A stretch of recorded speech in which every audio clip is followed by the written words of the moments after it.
Smart super Sundar Nemani వీక్షకులకు స్వాగతం. ఈరోజు నేను మాట్లాడాలనుకున్న అంశం తిరుమలలో మన జరిగినటువంటి ఒక సంఘటన. ఈ సంఘటన ఏంటంటే ఒక ఖాళీ ప్రదేశంలో ఒక విగ్రహం పడి ఉంది.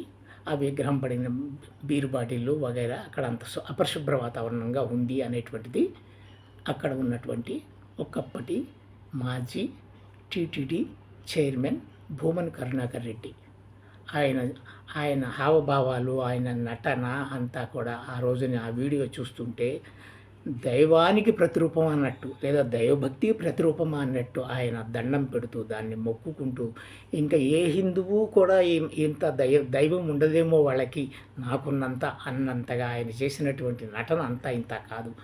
దీంట్లోకి వెళితే అది ఎప్పుడో చంద్రబాబు నాయుడు హయాంలో బ్లాస్టింగ్ జరిగినప్పుడు ఆ ప్రాంతంలో ఈ విగ్రహాలు చెక్కుకుంటూ ఉండేవాళ్ళు. అలా చెక్కుకుంటూ ఉన్నప్పుడు బెంగళూరు వ్యక్తి ఒకరు ఈ విగ్రహాన్ని ఆర్డర్ ఇవ్వగా ఆ విగ్రహం ఇచ్చిన వ్యక్తి తర్వాత రోజుల్లో చనిపోవడం, తర్వాత ఈ విగ్రహం కూడా సరైన పద్ధతిలో రాలేదని పక్కకు పెట్టేయడం, ఆ తర్వాత కాలంలో శిల్పి చనిపోవడం జరిగింది. తర్వాత అక్కడి నుంచి వాళ్ళందరినీ ఖాళీ చేయించేశారు ఈ బాంబ్ బ్లాస్ట్ అయిన తర్వాత. అయితే విగ్రహాలు అవి కొంచెం అటు ఇటుగా అక్కడ పడి ఉన్నాయన్నమాట. అయితే అది పార్కింగ్ ఏరియా కోసం కొంత ఖాళీ చేయించుకోవడం జరిగింది, కానీ విగ్రహం ఒకటి అలా ఉండిపోయింది.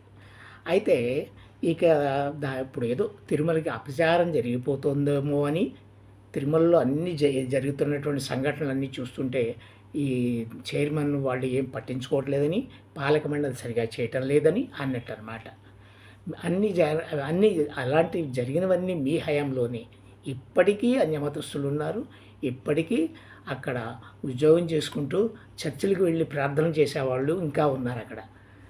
నిజానికి ఇంకొక విషయం, అసలు నిజమైన అన్యమతస్థుడు ఎవరైనా కానీ ఇతర మతాన్ని గౌరవిస్తాడు, ఇతరులను గౌరవిస్తాడు కూడా.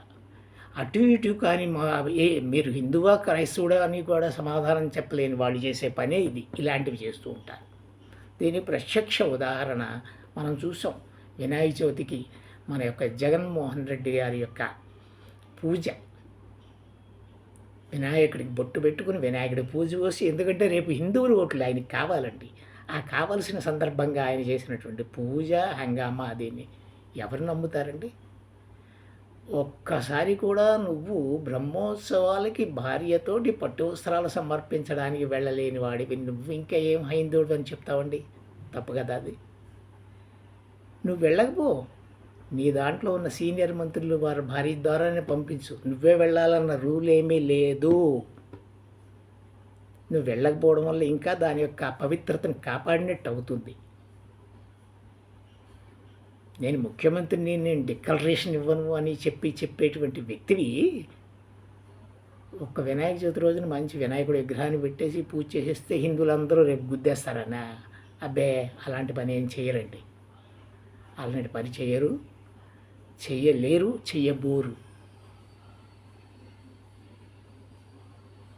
ఇది ఈ విషయం అన్నమాట. ఈ రకంగా ఇంత మునుపు టికెట్లు తొక్కేసలాట గురించి చనిపోవడం జరిగింది. అది కూడా కరుణాకర్ రెడ్డికి సంబంధించిన వ్యక్తి వల్లే. ఇంకా గోవులకు సంబంధించి ఎప్పుడో చనిపోయిన గోవులకు సంబంధించిన విషయాన్ని తీసుకొచ్చి ఇందులో పెట్టి మాట్లాడించాడు, ఆ పీటలు పెట్టాడు. అలా అన్నీ కూడా కల్పితాలు, అభూతలు అన్నీ కూడా మాట్లాడుతున్నారు.